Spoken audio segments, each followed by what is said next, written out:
We are going to be talking about the electricity sector and specifically energy thefts in the value chain. So, as you know, the value chain of the sector is not just the distribution companies. You have the transmission company, the generation company, and even the gas companies who provide or supply gas for power generation. And all of these players put together constitute the value chain. It's also very important to then understand that the revenue that flows from the downstream is essentially what is used to service the entire value chain. Now, for us to have efficient service delivery, one major obstacle, one major hindrance is the incidence of energy theft. Now, energy theft, as we know, is anything that hinders or limits the ability to properly account for the energy that flows across the value chain. Now, incidents of energy theft, for example, would include act of meter bypass, meter shunting, free riding, issues around hook on and hook off. We're also looking at illegal reconnection as well as illegal connection. All of this put together are acts and incidents of energy theft. And that is why, if we understand the incident and the negative consequence of energy theft in the value chain, is something that should highly be discouraged. Now, how does this incident of energy theft affect the entire value chain? Now, like we mentioned earlier, a major negative impact is that it robs the value chain of the critical revenue required to run the entire sector. Now, revenue is required to cover distribution costs, the transmission costs, generation costs, even the cost of gas that is supplied to gencos for them to be able to generate energy. Now, if that critical component is not there for costs to be properly covered, then we begin to have issues of underinvestment in the sector. There won't be sufficient revenue to ensure that operations in the value chain is properly catered for. And that's why we have issues today of funding across the value chain, and some subsectors also struggling to ensure that services are maintained all through. Now, if we also understand that incidents of energy theft affect efficiency in the value chain, then we must also then look at it from the point of view of what should we do to discourage incidents of energy theft. But first, it's important to understand electricity itself is a product that is manufactured, that is produced, just like any other product or any other commodity that is produced for sale. So if we understand that, then we must also understand that electricity is a product that can be stolen illegally. Now, if you understand that electricity is a product that can be stolen, then we must also understand that it's something that the law frowns against. So, for example, you have the criminal code that frowns against the incidence of stealing. You have the Miscellaneous Offences Act.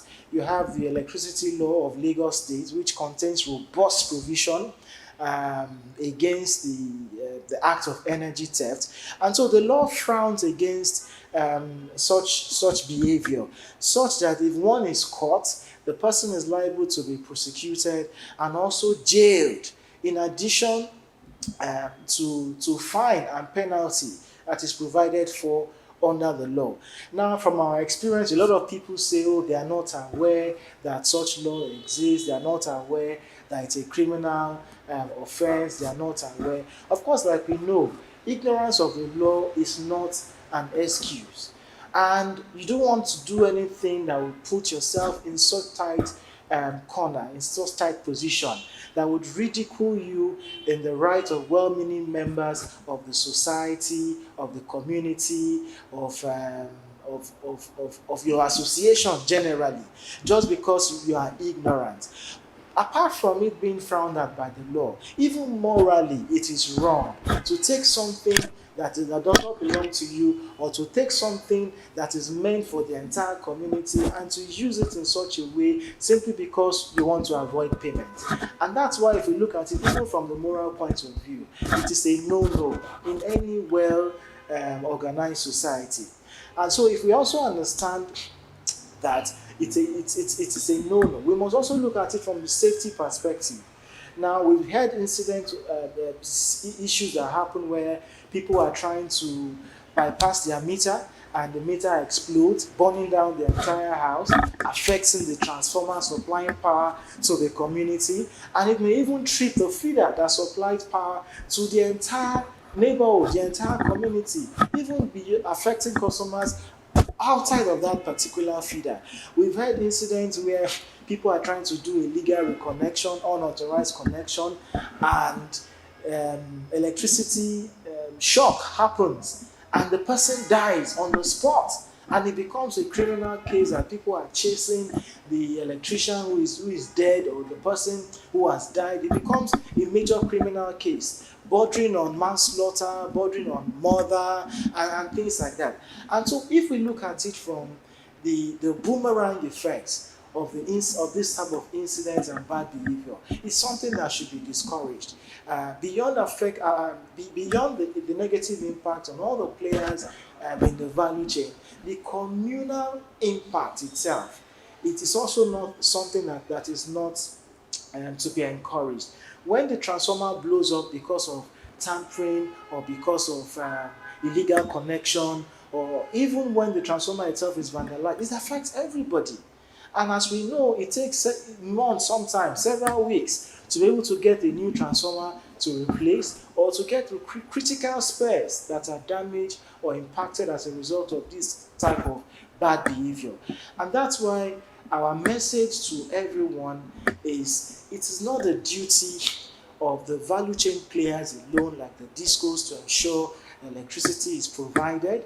It is the duty of everyone in our community, everywhere, our location where we live, where we work. It's our collective duty to ensure that we are watchmen, we are watchwomen, watching everything that happens, to ensure that the flow of electricity, the provision of electricity, is not disrupted in any way.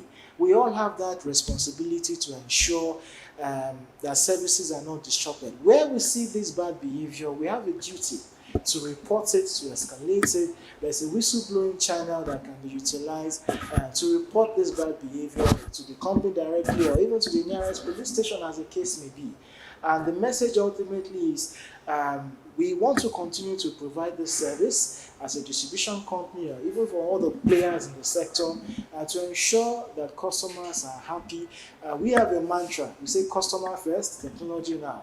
Customer would only remain first if we work together to ensure that services are not disrupted, or issues that are within our control as a community are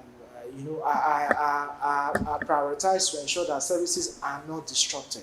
And that's our message to communities and to all our stakeholders in the sector. Thank you very much.